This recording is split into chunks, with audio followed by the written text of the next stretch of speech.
here today. Welcome. Thank you. Perfect, thank you. I was going to ask about that. Thank you. All right, to start, who are we? The Greater Richmond Partnership is the lead regional economic development organization. We work for the City of Richmond and the counties of Chesterfield, Hanover, and Henrico. What do we do? Very simply, 2 words: we recruit companies to this market. We have represented and worked for the 4 localities since 1977 in some form or another. In 1994, the private sector wanted to join the public sector effort. The previous organization was called MEDIC, the Metropolitan Economic Development Council, and in 1994, the private sector joined in on those efforts. So as a region, the 4 localities have been working together since 1977, but GRP has been in existence since 94. Who I am. I have been in economic development and marketing roles for the last 20 plus years. I have a bachelor's and master's in communication. I've been with the organization for 5 years in a few different roles because we have had some transition. I serve on the board of the International Economic Development Council. I am a transplant from Florida. I'm a mom, and as Mr. Giles was talking about the importance of being part of a team, I am a team player, which is important because economic development is a team sport. No one person can do it, no one organization can do it. It requires a lot of people all working together. Our partners, of course, are our local partners that we work for, including Chesterfield. VEDP, which is the state. I know you heard from Jason Alcubi just a few weeks back. And then we work with community organizations like Chamber RVA, Richmond Region Tourism, Venture Richmond, Retail Merchants, Plan RVA, and many others. Our officers right now, Leslie Haley serves as our immediate past chair. She was on the board as the chair for 2 years prior. Sal Mancuso from Altria is our current chair. Our incoming chair, called our chair-elect, is Dr. Newbill from the City of Richmond. And Charlene Whitfield from Dominion Energy is our vice chair right now. Beyond our officers, here are a few of our board members. You'll see a mix of both public and private sector. We recently expanded the size of our board from 8 to 16 members back in the June timeframe. And so we added John Asbury from Atlantic Union Bank, Dr. Chimura from Chimura Economics Analytics, Elena Edwards from Allianz, and Carol Kane Gray. And we officialized our county administrators like Dr. Casey, making them a full board member. These are members of our regional leadership circle, which are our highest tier of investors. These organizations each contribute $25,000 or more per year to our organization and represent about 70% of our private sector funding. We developed a new strategic framework in 2021. When I came to GRP in 2017, we had a CEO who then left us after 1 year. I stepped into the interim president and CEO role for a while, but I think I told the members of our board that at the time I was not interested in the role, but I would fill it happily for a short time frame until we found someone. We did find someone. She was with us for just over a year, decided this wasn't quite the right place for her. And so then they came to me and said, would you be willing to be interim? And I said, yes, but this time I know that I've done the job and I can do the job and I would like to do the job. And so what we did was we went back to each of our partners and had long conversations with our public and private sector partners. Over the years, things hadn't always been perfect. And what we wanted to do was not that we can make things perfect, but get it as good as we could. We had real conversations, especially with our public sector partners, and said, how can we best serve you? And Garrett Hart said it best, and he said, you could do 3 things for us: generate good quality leads, market the region, and provide the robust research that's needed to do those things. So, to recap, we recruit companies by doing lead generation, marketing, and research, and that is it. And that is a difference from the past, because in the past, we would also work on what is called business retention and expansion. Those are companies that are already based in our market, many of whom are in Chesterfield County. And that was somewhat of a challenge in that really those who are based in Chesterfield County, Garrett has a relationship with and his team, and so we didn't want to step on his toes. He owns the companies who are based here from a business retention and expansion standpoint, and so we're focused on what's called new to market. We developed a strategic framework which says that we will be the top mid-sized region in the U.S. for companies to invest. And we refreshed our mission statement to aggressively generate those economic opportunities for the region. We are very focused on our targets, those who make the executive decisions on where to locate a business, C-suite executives, essentially, right? About half of all projects, they involve what's called a site location consultant. And then corporate advisors, lawyers, accountants, et cetera, developers and brokers are involved in this process. And then as a nonprofit, public-private entity, our investors are very important to us. We focus on specific targeted industries, those that you can see right there on the right. The site selection process from a proactive standpoint, you'll see we talked about marketing the region, generating those leads and interest, and responding to interest. That's all GRP's area. And then from a gray standpoint, you'll see where our local partners come into play. As we're responding to interest, we're working with each of our local partners to respond. But then when they're coming here to visit, oftentimes they're still looking at multiple localities. And so there may be someone who comes in, for instance, that wants to tour both Chesterfield and Henrico, for example. And so we're working with both Garrett and his counterpart in the Henrico market. And then ultimately it comes down to real estate. And so negotiating real estate and incentives is done at the local level, not at the regional level. And closing the deal, Garrett and his team are closing the deal. We cannot close the deal, right? That is done at the local level. From a reactive standpoint, a client will come in typically either at the state level or at the regional level. They typically don't go to the local level first, right?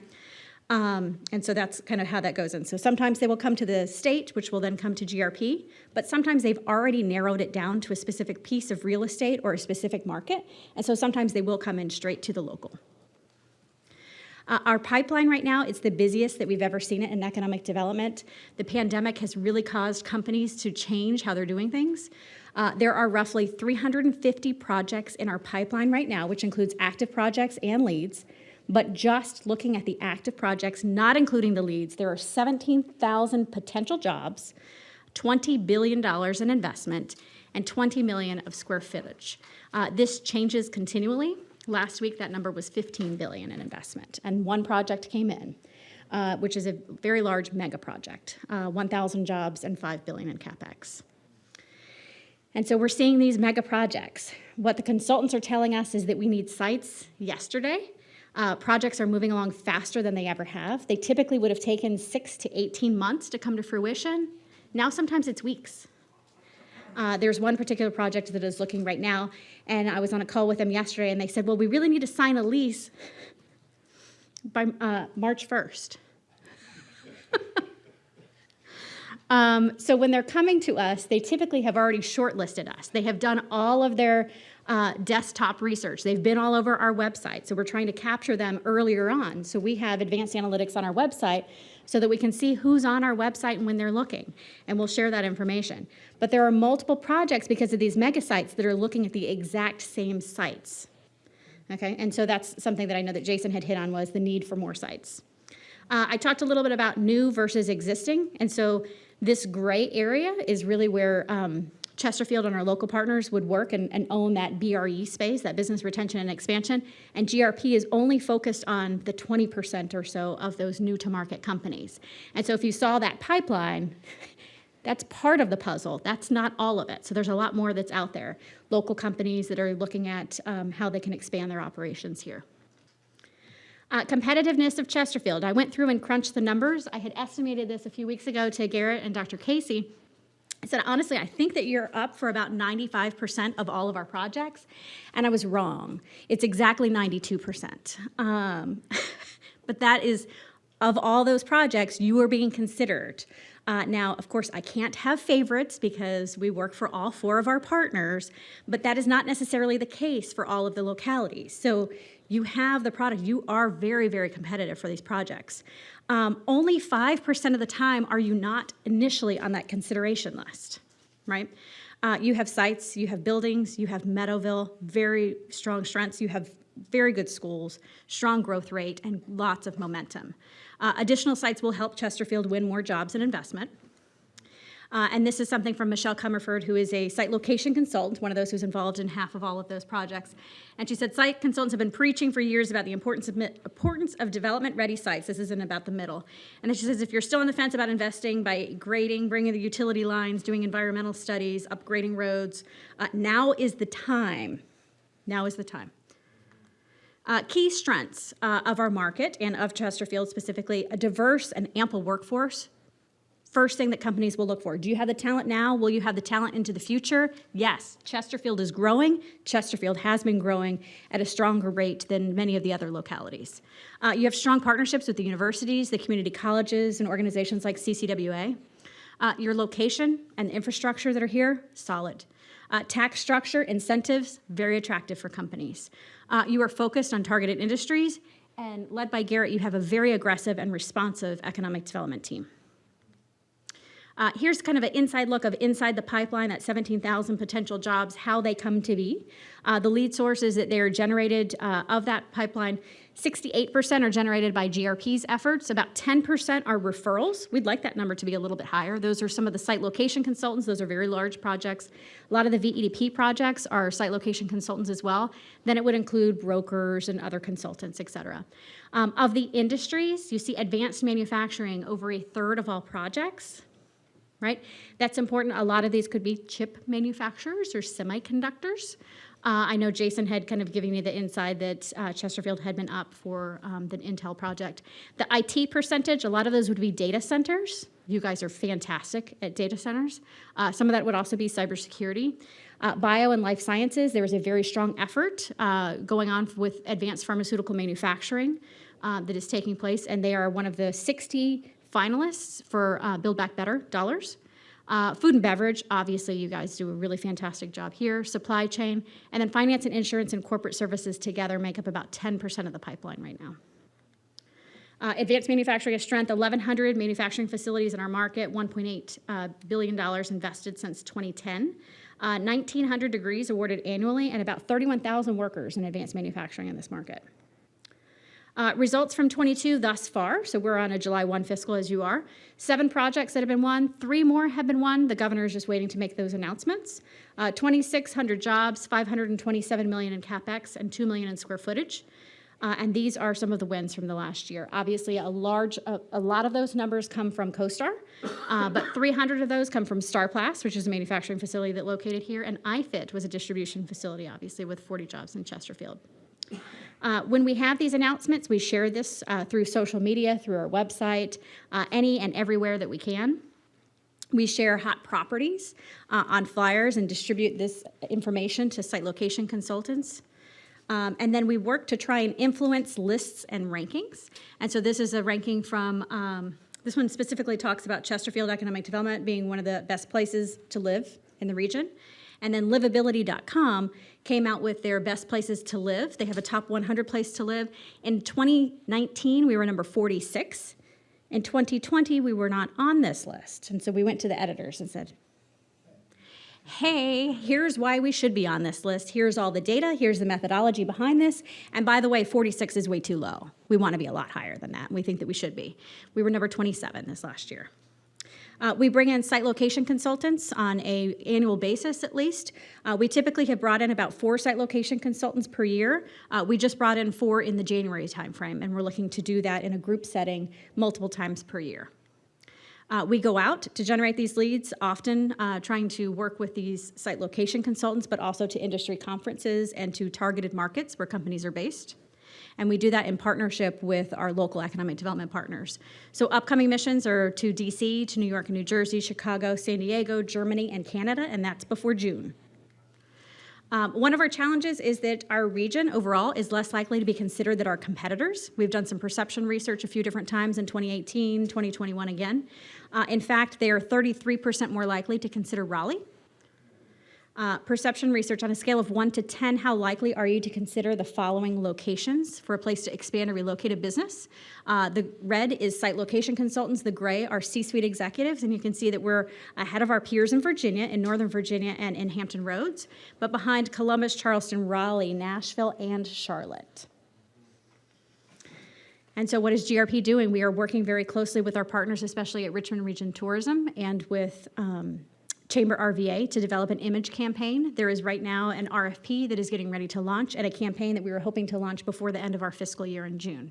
And so we are a marketing and sales organization, and so we look at the pipeline, right? How can we create that awareness of Richmond and greater Richmond overall through advertising and PR efforts, content marketing, social media, our website, of course. And then we utilize a number of sales tools and forms to convert traffic once they come to our website. And then, of course, there's direct outreach and competitive analysis that we do for companies that we're working to recruit. And so this is just one of the examples of strategic marketing efforts and sponsored content and contributed content. And then this is just an inside look at some of the tools that we utilize to generate our leads. And with that, I am happy to answer any and all questions. That was a mouthful. Members, questions, comments? Just on, oh, I'm sorry. Did you have one, Jim? I'm sorry. Yeah, I was going to say, outstanding presentation. I mean, you just have a wealth of knowledge. I'm greatly impressed, and I'm always looking at what can we do better. And so your ideas and suggestions as we continue, let us know what we can do better and things we can tighten up and improve and innovate. But you're right, this is a challenging and interesting time for many companies because of the way we work now, from home in many cases. So it's really exciting. So very good information. Thanks for all you do for us here in Chesterfield County. We always want to be the best at everything we do. So we thank you for being the best at what you are doing. As do I. I'm not okay. I'm not like, who was the commercial? Was it Hertz? Hertz, yeah. They don't want to be number 2, Yeah, right? that's right. Was it Hertz or no, it's Avis. Avis, yeah. Avis, yeah. I want to Okay. be number 1. Yeah, we're in the same place. Yeah. Thank you. Thank you so much. We You're welcome. appreciate this presentation. It's timely and it's important for the county. Thank you. You're welcome. So I have to give a plug here. I do have to say, so we, as a board member, are extremely excited to have Jennifer as our president and CEO. She has done a fabulous job of building relationships throughout the region, which is the critical first step of this, to bringing everybody to the table with the same goals and the same mission. And she has done a really nice job of also defining exactly what the mission of GRP is and building the team that is focused on that mission. And as you can imagine, mission creep can easily become part of what happens when you're tying together all the pieces of the region. But in a case like this with GRP, it can get really convoluted and create more problems than solving issues. And so I think that, we're in a great place. We've got great opportunities, but, kudos to Jennifer for her leadership and the team she's building. And also to add to that, to say that this last piece of the marketing effort is incredibly important right now because, to be quite candid, there's a reason that we're falling in that category. And we've got to overcome what the perception of this region is in these last 2 years. And we have some real, it's been some challenges to do that. And so partnering with others who have that joint vision of elevating the region's perception with tourism and the chamber and others has really, been a collaborative effort that I think we're all really, really proud of, to say this is the way in which we really elevate who we are and showcase what Richmond and the surrounding areas, all of this Central Virginia has to offer. So thanks for the presentation, but I couldn't go without saying we're really, really thrilled to have you and to see the leadership you've put in place, Jen. Thank you. I appreciate it. Thank you. All right. Thank you. Just in closure, if I could, I want to just, again, pass my accolades as a staff person, myself and my peers, and Garrett, not to speak for him, but I would think him and his peers, we operate as a team as well, individually and collectively, to support GRP. And again, Jennifer's mission in our simplistic form is to bring fish to the pond and then have 4 fishermen fish as best they can. And again, we try and have our fishing poles in the water all the time with the best bait. And also, I will say, she respects entities that come to us directly or that are referred to us directly, maybe by VEDP. And again, that's a nice change in philosophy too, because if we're already working out a relationship, they can focus their attention on just keep filling the pond up if there is someone already on the hook of one of our poles. And she lets the individual fishermen do their job. So I want to thank you for that.